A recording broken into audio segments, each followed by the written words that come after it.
Hey chat, how are you? Sighs like my toes are soft. So, I've been getting a pedicure for a few years.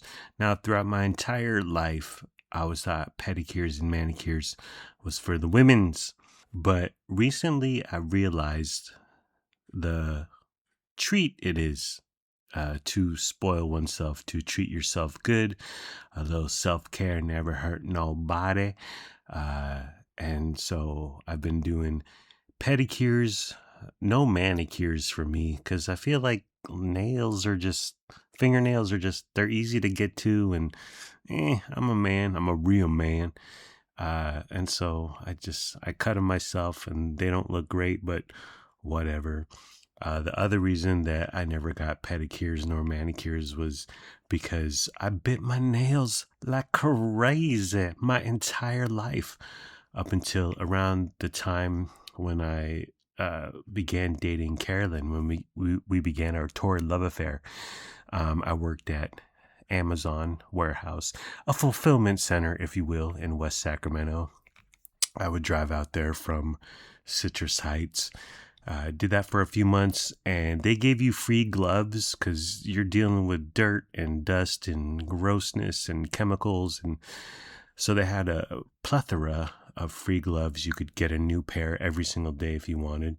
And they weren't super nice. Like you're not going to work on an oil rig with them, but they covered your hands and they were fine. But I started wearing those every day, and I couldn't bite my nails through those gloves, and that's how I stopped biting my fingernails. Just pure glove. I couldn't reach them. I couldn't penetrate them. I couldn't get at them for several hours a day. So miraculously, after almost 40 years of biting my nails like a madman and being uptight about it and hating myself for it and trying all the time to hide my fingers, Amazon, Jeff Bezos, thanks for curing me of biting my nails. So, how to give yourself a pedicure if you're a real man like me, a red-blooded American man. This is how you give yourself a pedicure. Hashtag pedicute, am I right? Get yourself a pumice stone. It's spelled with an I. I bought the one from Walmart, Equate, their generic in-house off-brand brand. $2, no worries. And then they tell you to come out the shower because you want your foot skin to be soft and malleable and able to be formed and able to be cut away or torn away, if you will. But I don't do that because when I get out of the shower, I don't want to start hacking at my dogs. So I get my dogs out, like DMX said, "Where my dogs at?" And I just dampen a towel, like a hand towel, not too wet, not too dry, about a third of it. I just run under the sink, and then I squeeze it out because I don't want it dripping wet. It doesn't need to be sopping wet. I don't need that to get all that water on my carpet or furniture, if you will. So I just grab that damp towel and I rub it on my trouble spot, my callus, or do you say bunion? Callus in this case. And I rub it gently, softly, gently, darling, gently. Just kind of sand it down, if you will. Just to moisten it up, to lube it up, to get it ready for the pumice stone, spelled with an I. And then once you get it dampish, moistish, wettish, then you go to town on that callus or bunion. Although I don't like to say bunion. It's too close to Funyun, which is a delightful treat. And I don't want to think about Frito-Lay's fake onion snacks when I'm hacking away at my dogs. So go to town on that callus. It'll look like a cheese grater with your pumice stone, just white snow cascading every which way but loose. Let that Parmesan cheese fly until it's softest. Check in. Just put your fingers on your callus, and it should be softened up, not so hard, not so rough, not so musty, crusty, and dusty. And then you grab the wet towel and wipe down your dogs again and vacuum up the evidence, or as my mom pronounces it, vacuum. And you'll be touchy, feely, lovely. You'll be dainty, just like I am. Throw that towel in the wash, or as how Grandpa Curtis pronounces it, the wash.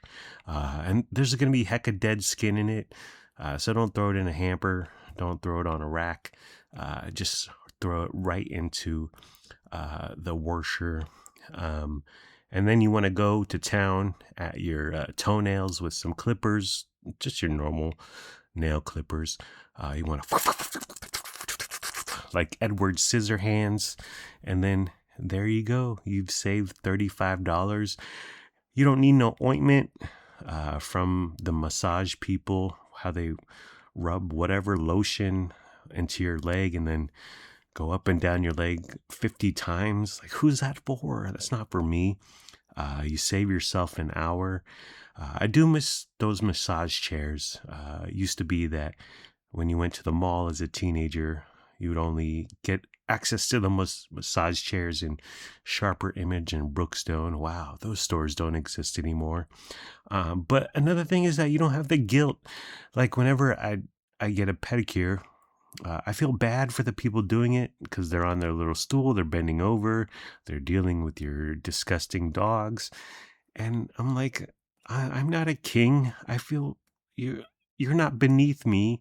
But there's a huge power imbalance or class imbalance or something. And I just feel bad for them that they're doing what they do. And I don't tip well because I'm cheap.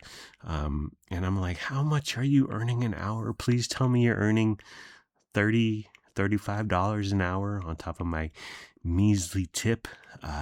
But I was always uncomfortable and uneasy with that whole relationship that comes with the masseuse and me sitting in my Brookstone massage chair. But there you go. Your dogs are beautiful, and they don't do as good. You don't do as good a job as the massage nail place, but whatever. Another thing is that they don't hack away at my toenails. Like, they dig deep, and I'm like, you don't need to go that deep, bro. But they've made me bleed a few times. And I was like, that's not necessary. I don't want to bleed. It's not that big of a deal.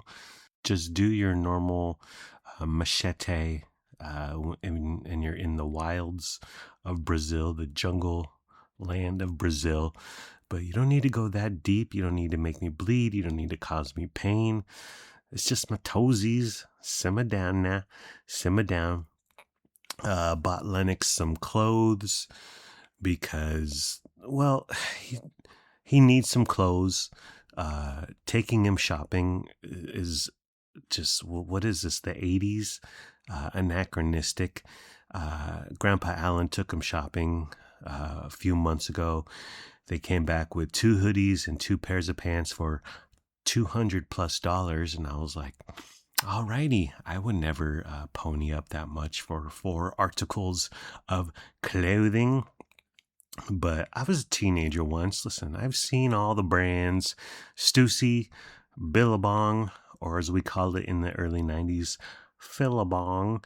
TNC Surf Hawaii was big when I was in 5th grade. Cross Colors. My mom never bought me any of these because she wanted me to build character and self-reliance and not be a slave to the consumer economy. But turns out, now that I'm 48, I'm the biggest label name brand whore on earth. Okay? Showed you, Mom. Yeah, I love me some brands. I love me some big names. I love me some logos. Started off with socks, Got Len some black Nike socks with the white swoosh. I could have bought plain black socks for hecka cheap, but I need the logo. I need the brand for self-esteem, for confidence. I almost got Adidas socks, Nike or Adidas, but like Drake said, checks over stripes, man. And last time I bought some Adidas socks, I was hecka disappointed in their quality. I mean, I'm still wearing them, I'm still using them, but Nikes are working out well so far.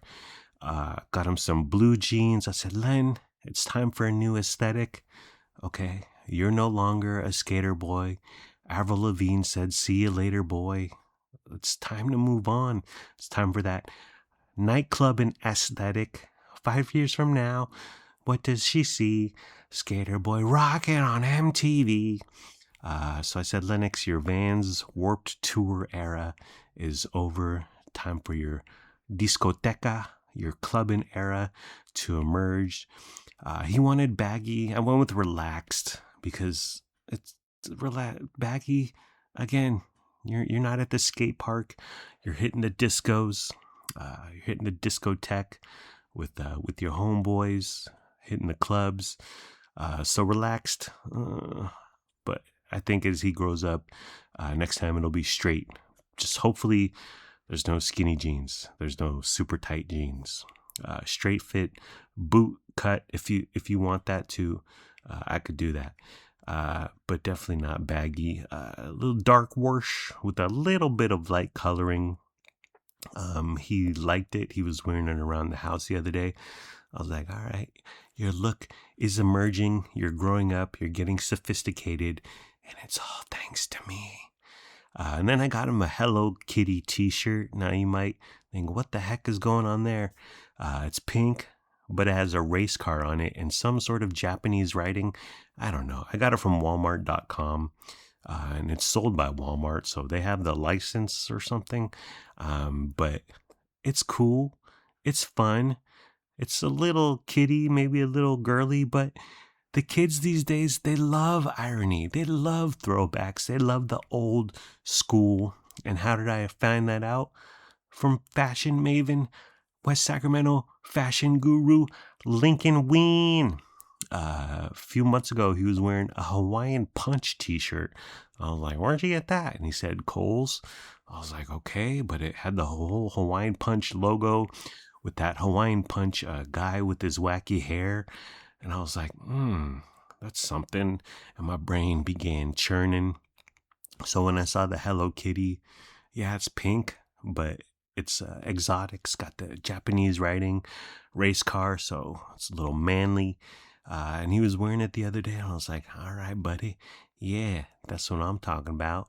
And then still on Walmart's website, I found a Super Mario Brothers t-shirt. It's made by Gildan, which to me is a low-end manufacturer of clothing, but whatever. They're paying Nintendo for the license. But the picture on the t-shirt, it's like you're looking at the Super Mario Brothers cartridge in 1987 at Ryan Thomas's house, and you're about to put insert the cartridge into his Nintendo Entertainment System, but first you gotta blow on the cartridge so it works well. Oh yeah, had my technique down. Fun fact, I also never had a Nintendo because, well, my mom didn't love me, and thanks for bringing it up. But I saw this Super Mario Brothers t-shirt and I went crazy. I went wild. I bought two, one for Len, one for me. And then they shipped. But then while they were shipping, I was like, what am I doing? Like for Len, yeah, it's fun. It's retro. It's vintage. But for me, I'm nearly 50. I ain't wearing no Nintendo tee. I'm a pillar of the community. How am I supposed to be taken seriously wearing a Super Mario Brothers t-shirt? Mario's emails. But then I got it. I was like, this is cool. I'll wear it to the freaking grocery store, hanging out, whatever. Who cares? It's fun.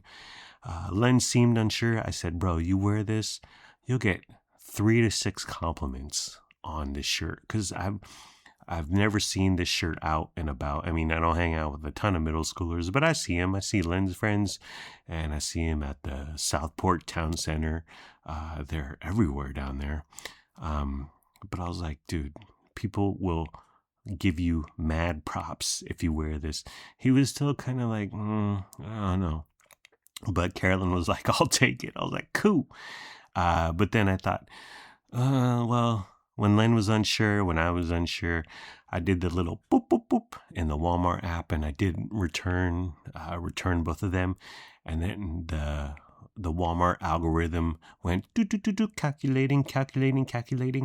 No need to return them to Walmart. And I was like, oh, two $15 Super Mario t-shirts for free. Yeah, buddy. By the way, so I had all the clothes on our ottoman in the living room. And I said, Lennox, whichever clothes are still on this ottoman on Saturday, I gave him a whole week. I said, I'm returning to Walmart because heaven forbid he take 5 minutes to try things on. And he put on the Hello Kitty, he wore the jeans, but there was still a pair of jeans that he has in his room that I might return.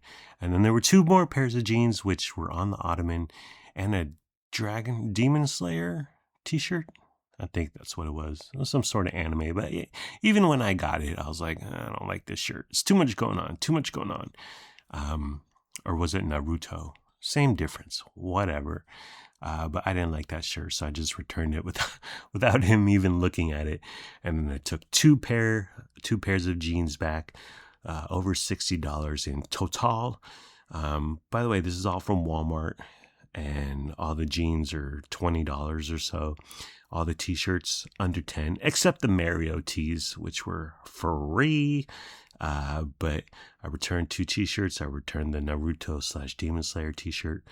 And he still has 1 pair of jeans to try on.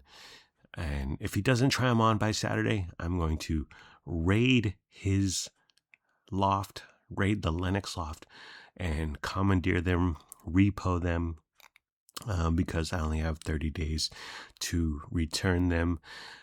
Got Lennox some Panda Express. Panda be out here with the coupons, with the nice coupons. But one of the coupons was buy 1 bowl, get 1 free. And a bowl is nearly $9. I was like, shoot, that's a heck of good savings. So I got Len 2 bowls, both fried rice, both orange chicken. That's his go-to combo. Came home with him. He was already noshing some Takis and some Buddy Nuddy and all that sorts of jazz and flaming hot, whatever. So he's like, I'm full, but he still ate. He ate all the orange chicken, and then he ate the fried rice in one of the bowls. So we had 1 bowl just of plain fried rice. And I said, well, I'll jazz this up. Even though we didn't have garlic in my kitchen, in my cupboard, I was like, I'll try to make this some decent solid fried rice. Got the crunch on, threw some oyster sauce in there, a little bit of sesame oil, a little bit of soy sauce, fried it up, and it was crunchy. It was better than Panda. Okay, Panda don't fry their fried rice. They just heat it in their giant wok. But they ain't out here frying no fried rice. So I did my thing, made it crunchy. I thought it was superior to Panda, but I think their fried rice is the worst thing ever. But trying to make good fried rice, starting with Panda fried rice, is like building a snow castle in a rainstorm. It's like trying to plan your retirement with Charles Keating. It's like trying to make a good movie with Seth Rogen. I'm always a stoner. Yeah, we got you, Seth. We got you. Okay, I think I'm done. Take care. Brush your hair. Peace out. I'm outie. 5,000 G Money. Gotta go late. Peace.